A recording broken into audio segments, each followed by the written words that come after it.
Olá, povo de Deus, a paz de Cristo, o amor de Maria a todos, aqui é o Felipe. Sejam bem-vindos a mais um vídeo aqui no canal MS Fé Católica, também no canal Ser Católico, onde esse vídeo também será postado. Bem, nesse vídeo de hoje, quero aqui responder mais um protestante sobre um tema a respeito do qual eu já respondi a outros protestantes, que é sobre a primazia de Roma nos primeiros séculos da cristandade. Eu já tenho outros vídeos aqui no meu canal, na playlist Eclesiologia, outras respostas, outros protestantes sobre esse mesmo tema. E hoje vou novamente responder sobre esse tema, a pedido de um inscrito aqui do canal, né, que ele me mandou um vídeo, um link de um Reels, né, um Reels é aquele vídeo que a gente posta no Instagram, então ele mandou um link de um Reels que o protestante postou no Instagram, onde ele, para responder uma pergunta feita por alguém, ele argumenta que a igreja primitiva, a igreja lá do início, né, não podia ser católica romana, e ao argumentar ele faz uma confusão, ele confunde a igreja ser romana com estar limitada ao território de Roma. Vou colocar o vídeo aqui agora, o vídeo é curto, tem 1 minuto e 54 segundos. Então, vou colocar o vídeo e depois eu vou dar a minha argumentação. E vocês vão ver a confusão que ele faz, né? Então, aqui o vídeo. Primeiramente, preste atenção na pergunta que foi feita, que está na caixa de pergunta. A Igreja Católica Romana foi, de fato, a primeira igreja de Cristo? Então, a pergunta que foi feita é: se a Igreja Católica Romana foi a primeira igreja de Cristo? Então, se a Igreja Católica Romana é aquela mesma igreja lá do início, da época dos apóstolos, né? É isso que foi perguntado. E vamos ver a resposta dele. Não, a Igreja Romana não foi a primeira igreja de Cristo. Existiam várias igrejas no primeiro século e a nossa Bíblia nos mostra isso. Paulo não escreve apenas a carta à Igreja de Roma, ele escreve carta para os Gálatas, escreve carta para os Coríntios e para tantas outras igrejas, assim como os outros apóstolos, o que faz com que a gente perceba que no primeiro século, na verdade, a igreja cristã ela se espalhava nos mais diversos lugares. Percebe como ele faz confusão? Para responder a pergunta que foi feita sobre se a Igreja Católica Romana era a primeira igreja, aquela igreja lá do início, ele argumenta que não poderia ser, porque a igreja, existiam várias outras igrejas, várias outras comunidades, dá o exemplo de São Paulo, que escreveu para várias comunidades, então ele confunde, na cabeça dele, ser romana quer dizer estar limitada ao território de Roma. Isso que ele acha que significa a igreja ser romana. Porque ele está dizendo que não podia ser romana, a igreja lá do início, porque tinha outras comunidades, então na cabeça dele é isso. Só que quando a gente fala que a igreja é romana, não é nesse sentido, que ela está limitada a Roma. É no sentido de que Roma é a sede da igreja. De que todos os católicos, todos que fazem parte dessa igreja, são submissos ao bispo de Roma. Eu vou mostrar isso mais adiante. Vamos continuar. O que a gente entende enquanto protestante é que todos os cristãos conferem dentro dessa ideia de igreja católica apostólica, né? Por quê? Porque apostólica porque a gente se fundamenta na fé dos apóstolos. Eu queria entender como é que o protestantismo se fundamenta na fé dos apóstolos, se o protestantismo surgiu em 1517. É uma distância temporal muito grande da era apostólica para se estabelecer qualquer relação, né? Então, enfim, vamos continuar. Que andaram com Cristo, inclusive Paulo. E católica porque é universal. Católica não diz respeito só à Igreja de Roma. Universal quer dizer de todos os crentes, né, de todos os lugares. Aí ele confundindo, ele diz que católico é universal, então não diz respeito só à Igreja de Roma. Então ele está achando que igreja de ser Roma, ser de Roma, igreja de ser romana está limitada a Roma. Não. Não, tem nada a ver. Ser romana não anula a catolicidade, porque ser romana diz respeito simplesmente à sede da igreja. Como eu vou explicar melhor mais adiante. Vamos continuar. A igreja está espalhada no mundo inteiro, universalmente, né? E a gente compartilha de mesmos princípios. O protestantismo compartilha de mesmos princípios? Então por que existem milhares de denominações protestantes, cada um com uma doutrina diferente? Não entendi, né? Vamos continuar. Apesar das diferenças, a Igreja de Cristo sempre foi muito maior do que a Igreja de Roma, né? Tanto que é meio absurdo você afirmar a ideia de que a Igreja Universal Católica de Jesus ela está submetida ao bispo de Roma. Ele diz que a Igreja de Cristo sempre foi maior que a Igreja de Roma. Então ele usa isso para argumentar que não pode ser romana. Novamente ele faz essa confusão. Ele acha que ser romana está limitado ao território de Roma. Depois ele diz que é absurdo dizer, meio absurdo dizer, que toda a Igreja Universal está submissa ao bispo de Roma. Será que é absurdo? Eu vou mostrar daqui a pouco. Os pais da igreja falaram sobre isso e a gente vai ver se é um absurdo ou não, né? Obviamente, existia o bispo de Roma, sim, mas também existia o bispo de Alexandria, o bispo de Antioquia e tantos outros que a gente vê aí pela história. Tá, existiam outros bispos. E daí? O que isso prova? em relação à igreja ser romana? Nada. Por acaso não podia o bispo de Roma ter primazia sobre os outros bispos? Será que só porque são bispos quer dizer que todos têm que estar no mesmo grau de autoridade? Não podia ter um desses com autoridade sobre os outros? Né? Então, vamos continuar. Conferindo a ideia de que, meu Deus, a igreja cristã é muito mais diversa do que a igreja romana. A gente considera os romanos como cristãos também? Romanos somos nós católicos. E, cara, novamente, ele confunde igreja ser romana com Estado limitado ao território de Roma. Ele falou que a igreja cristã é muito maior que só a igreja de Roma. Novamente, a igreja ser romana isso diz respeito à sede da igreja e não ao território geográfico ao qual a igreja está limitada. Vamos continuar. Também, e é o que eu estava voltando a falar, né? Cristianismo não é Igreja Católica Apostólica Romana. Cristianismo é Igreja Católica Apostólica. É a igreja com a fé universal e na pessoa de Jesus Cristo, na obra de Cristo, e apostólica porque a gente se fundamenta na fé dos apóstolos que andaram com Cristo, incluindo Paulo. Novamente, queria saber como é que o protestantismo se fundamenta na fé dos apóstolos e surgiu mais de 1500 anos depois de Cristo. Vamos continuar. Mas não romana, porque a igreja é muito mais diversa do que a igreja de Roma. A igreja não pode ser romana porque é mais diversa do que a igreja de Roma. Então, novamente, ele confunde as coisas. Ele acha que ser romana é estar limitado a Roma, não tem nada a ver. Ser romano diz respeito à sede da igreja. Vamos continuar. Muito mais diversa do que o bispo de Roma. Então, é isso aqui, né? Então, dá para ver claramente a confusão que ele faz, né? Ele acha que ser romana quer dizer que a igreja está limitada ao território de Roma. Mas não tem nada a ver. Eu vou mostrar aqui que a igreja ser romana diz respeito à sede da igreja, né? Ao fato de que a igreja é governada de Roma. A sede da igreja está em Roma. Essa confusão fica ainda mais clara na descrição que ele fez, que ele colocou no Reels dele, né? Eu tirei o print e coloquei aqui, né? Eu não coloquei direto no site do Instagram, porque quando você abre um Reels assim no navegador, um Reels no Instagram, é mais difícil controlar direto no site, no Instagram. Aí ele começa automaticamente, enfim. Então achei melhor baixar o vídeo e reproduzir ele baixado. E aí eu tirei o print da descrição. E olha o que ele escreveu na descrição. A ideia de que a primeira igreja é romana vem da interpretação que os romanos, que somos nós católicos, têm a respeito de Pedro. Sobre esta pedra ficarei minha igreja. Como eles afirmam que Pedro tinha proeminência na igreja de Roma, entenderam que os bispos sucessores dali seriam os outros papas, Pedro I, sempre partindo daquele texto bíblico. Acontece que, historicamente, o cristianismo se fundamentou e espalhou para além dos muros da igreja de Roma. A igreja ortodoxa é esse exemplo. Havia igrejas no Egito, Síria, Constantinopla e por aí vai, evidenciando o fato de que a igreja é muito mais do que Roma. Então veja que aqui fica muito clara a confusão, porque ele usa como argumento para dizer que a igreja não pode ser romana, a primeira igreja não pode ser romana, que historicamente o cristianismo se espalhou para além dos muros de Roma. Então ele acha que a igreja ser romana está limitada a Roma, ao território de Roma, mas não é isso. E eu vou mostrar agora. Aqui, ó. Catecismo Maior de São Pio X, questão 163. Por que a verdadeira igreja é também chamada romana? Explicação.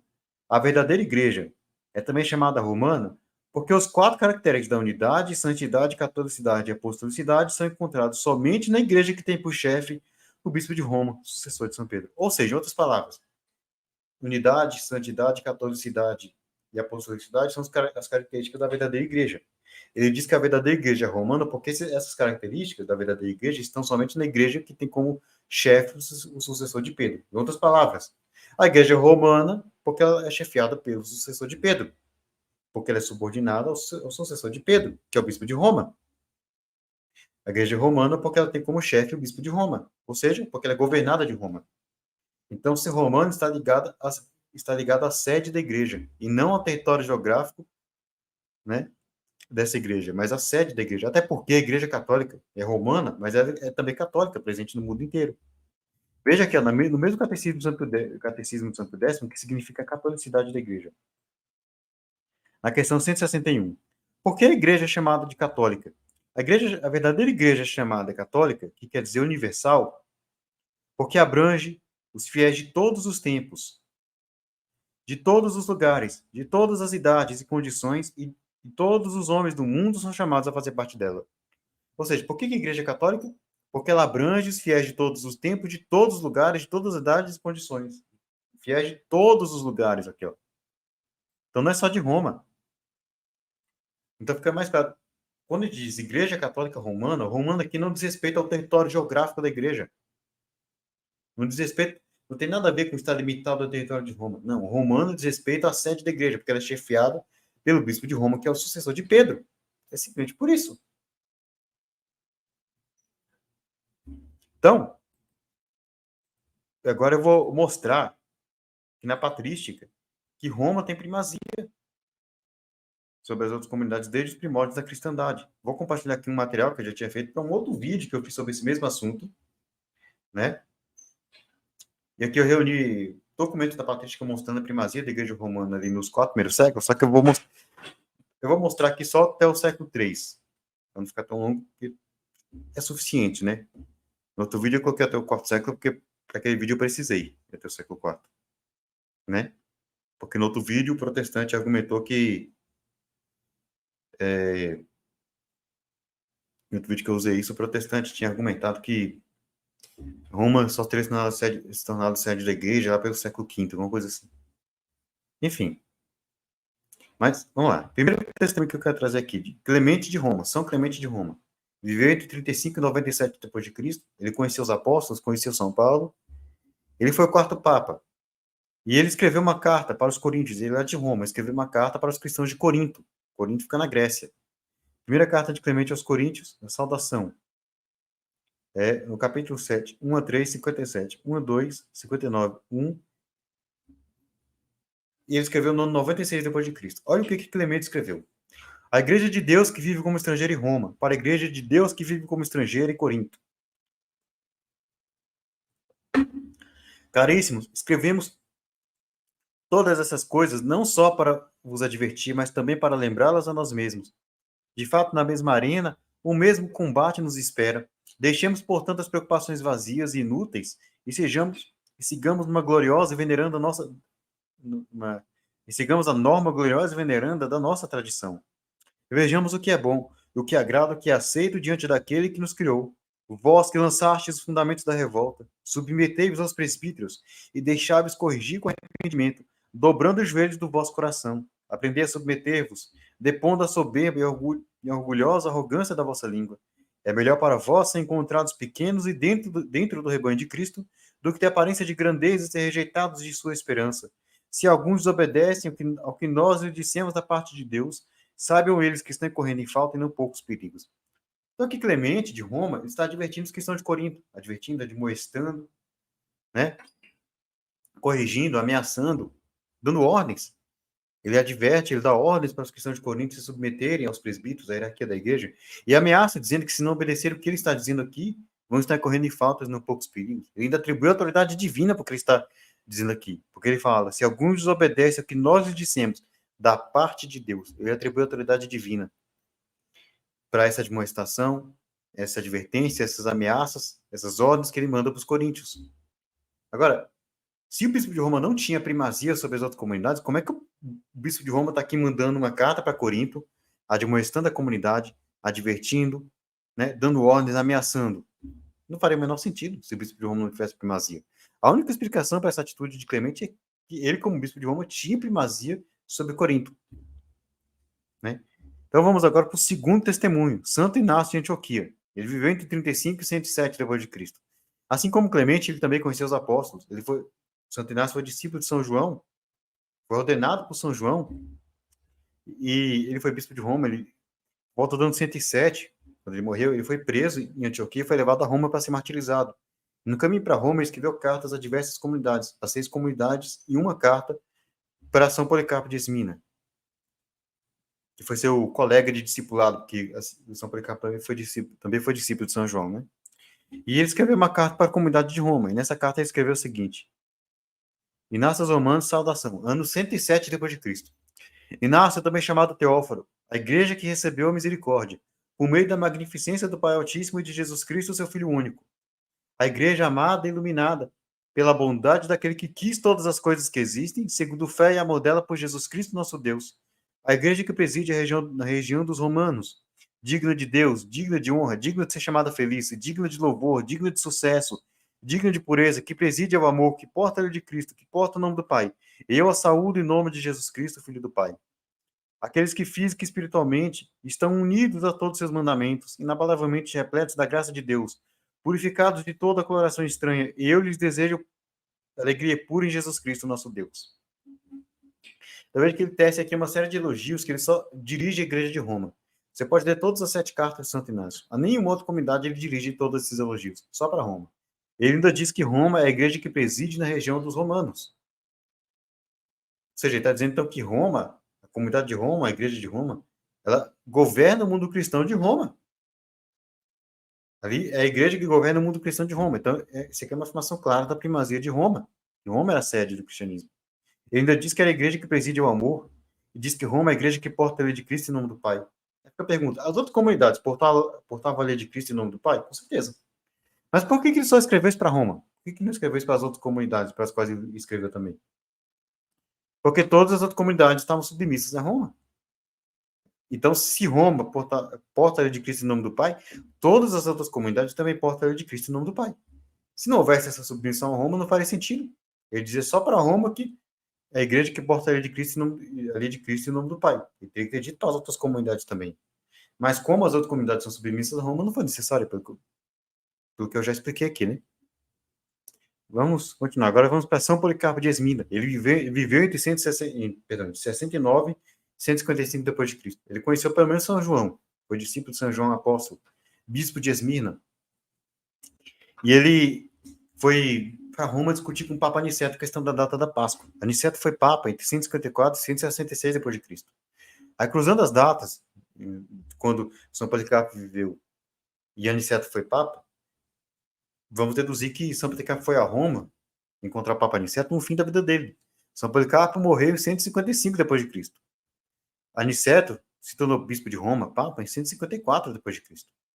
154, São Policarpo já tinha 85 anos, ele nasceu em 69. Então, ele foi para Roma já com seus 85, 86 anos. Ele era um homem idoso. E ele foi para Roma para quê? Para discutir a questão da data da Páscoa. Vejamos que registrou Eusébio de Cesareia, historiador cristão do século IV, na sua obra História Eclesiástica, no livro 5, capítulo 14, parágrafo 1. E que ele vai citar Santo Irineu de Leão, no Contra as Heresias, livro 3, capítulo 3, parágrafo 4. Contra as Heresias é do ano 180 depois de Cristo. Olha o que Eusébio escreveu. Nesta época, Aniceto governava a igreja de Roma. Policarpo, ainda em vida, veio a Roma a fim de tratar, né, com Aniceto de certa questão relativa ao dia de Páscoa, segundo Irineu. O mesmo escritor nos transmite ainda outra narrativa sobre Policarpo, que importa acrescentar ao já relatado sobre ele. É o seguinte, e aqui vai citar contra as heresias. Tendo ido a Roma, sob Aniceto, reconduziu muito dos supramencionados hereges à igreja de Deus, anunciando ter recebido dos apóstolos uma só e única verdade, a que era transmitida pela igreja. Então, veja, Santo Irineu, citado por Eusébio Cesareia, disse que São Policarpo foi a Roma encontrar com o Papa Aniceto. No Conto das Heresias, Santo Irineu não especifica o que ele foi fazer lá. Eusébio diz que ele foi tratado a questão da data da Páscoa, e ele diz isso com base também em Santo Irineu, porque há um outro escrito de Santo Irineu que atesta isso, que é uma carta que Santo Irineu de Leão escreveu por volta do ano 190, que ele escreveu ao Papa Vítor, que foi Papa na década final do século XX, do século II, entre os anos 189 e 199 depois de Cristo, né? Essa carta foi uma carta a Papa São Vítor I sobre a data da Páscoa. Ela é citada na História Eclesiástica, livro 5, eu esqueci de colocar o capítulo aqui, é capítulo 24, os parágrafos 16 e 17. Olha o que Santo Irineu escreveu a Papa Vítor, para argumentar com um Papa em relação à data da Páscoa. E o bem-aventurado Policarpo, tendo feito uma viagem a Roma, sob Aniceto, os dois tiveram entre si pequenas divergências, mas logo fizeram as pazes. Separaram-se em paz entre si, e em toda a igreja mantinha-se a paz, que se observasse no 14º dia. Ele escreve isso porque naquela época estava havendo uma controvérsia que o Papa São Vítor tinha excomungado as comunidades da Ásia porque elas queriam celebrar a Páscoa no 14 de Nissan e não no domingo, como o Papa Vítor tinha determinado. E alguns bispos eles não concordaram com essa atitude. Um deles foi Santo Irineu. que contestou a atitude do Papa, só que ele, em nenhum momento ele contestou a autoridade do Papa para fazer isso. Ele contestou a prudência do ato, tanto que ele argumenta dizendo que não era justo eles comungar comunidades que guardavam o costume antigo. Vou explicar isso mais adiante. Mas São Policarpo, perdão, Santo Irineu argumenta, citando como exemplo também São Policarpo, que foi a Roma discutir com o Papa Niceno a questão da data da Páscoa e argumenta que eles ficaram em paz, mesmo tendo opiniões diferentes. Né? Aniceto guardava o domingo, defendia o domingo, e São Policarpo defendia o 14 de Nissan, e mesmo assim ficaram em paz.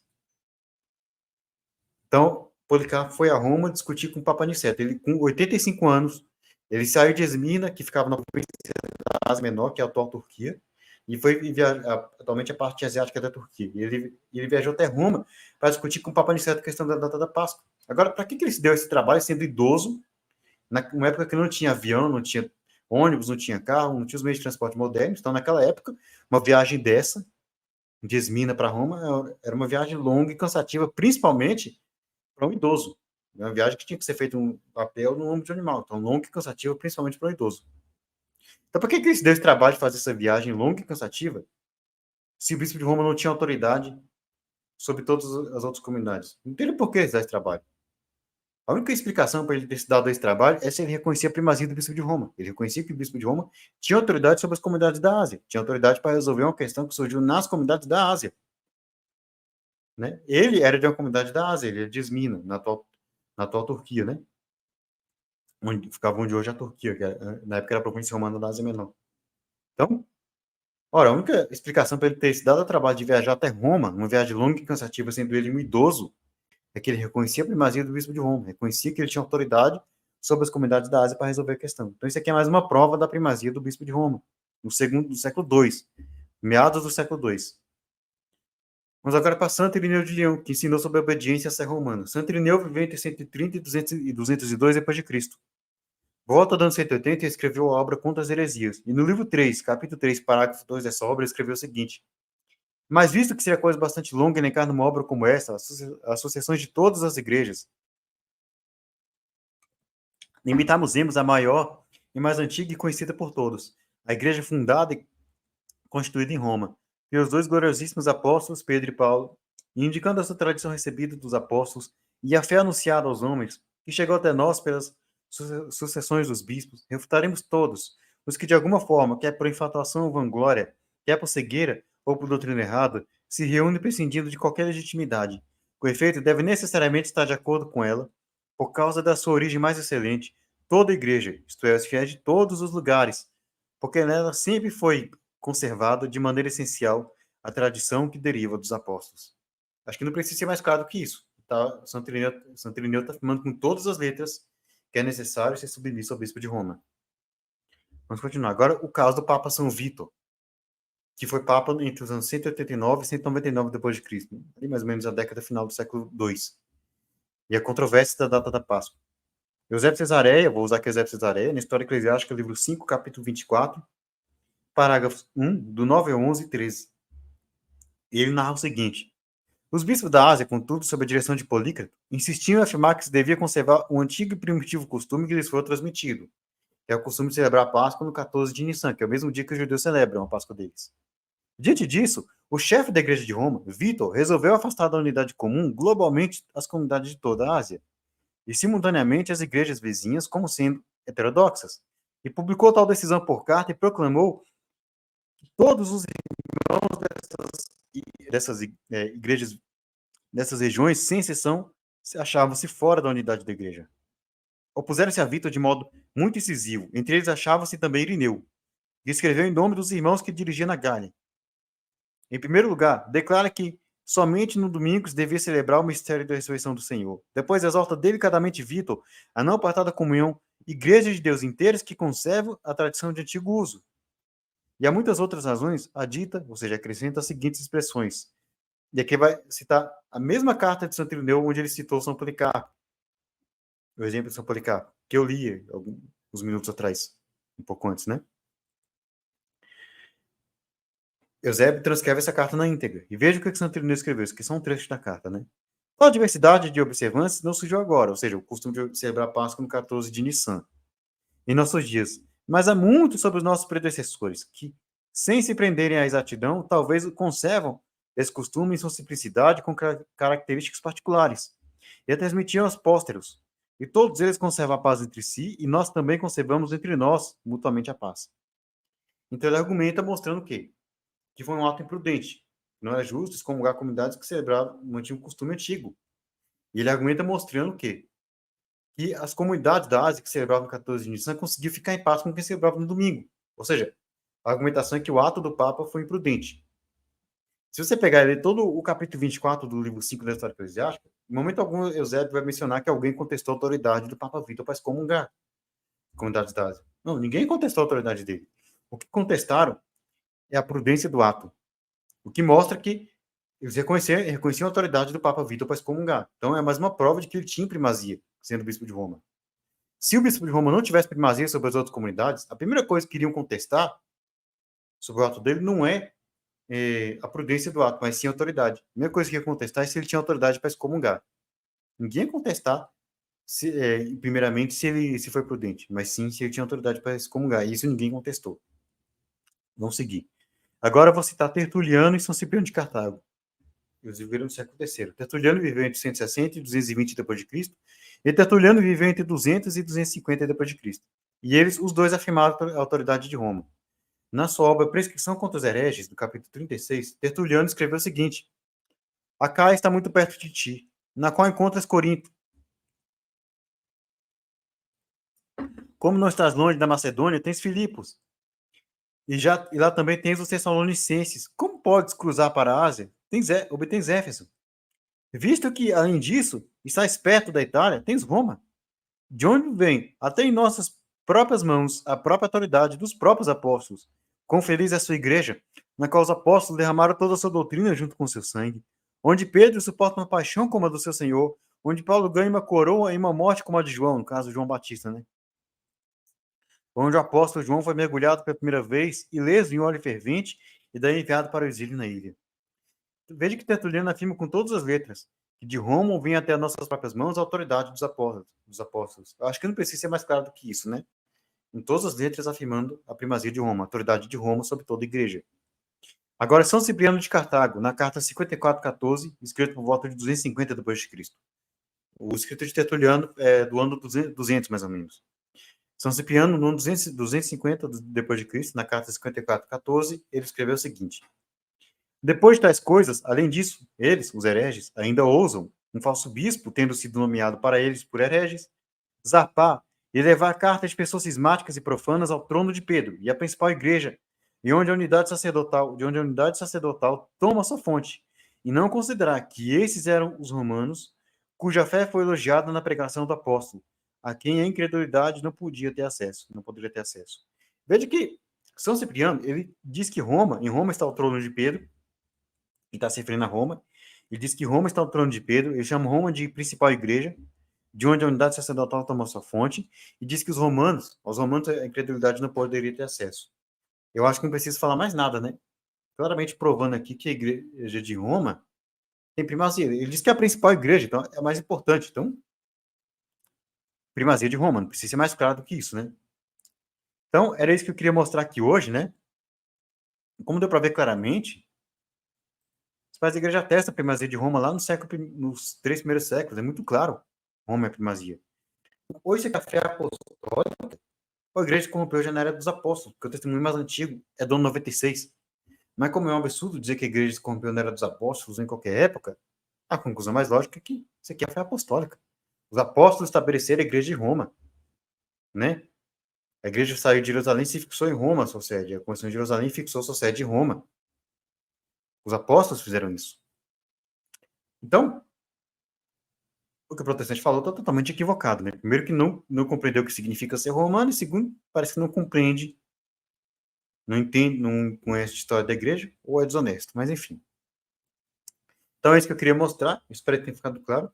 Se você gostou, dê seu like, compartilhe, se inscreve no canal se ainda não for inscrito, ativa o sino das notificações se não estiver ativado, me segue no Instagram se ainda não me segue, @msfcatólica, né? Eu vou deixar o link na descrição. Segue também o Simplício do canal Bate-Papo Católico no Instagram, @Simplício Gonçalves Gomes. Eu vou deixar o link na descrição. Se inscreve no canal Ser Católica se ainda não for inscrito.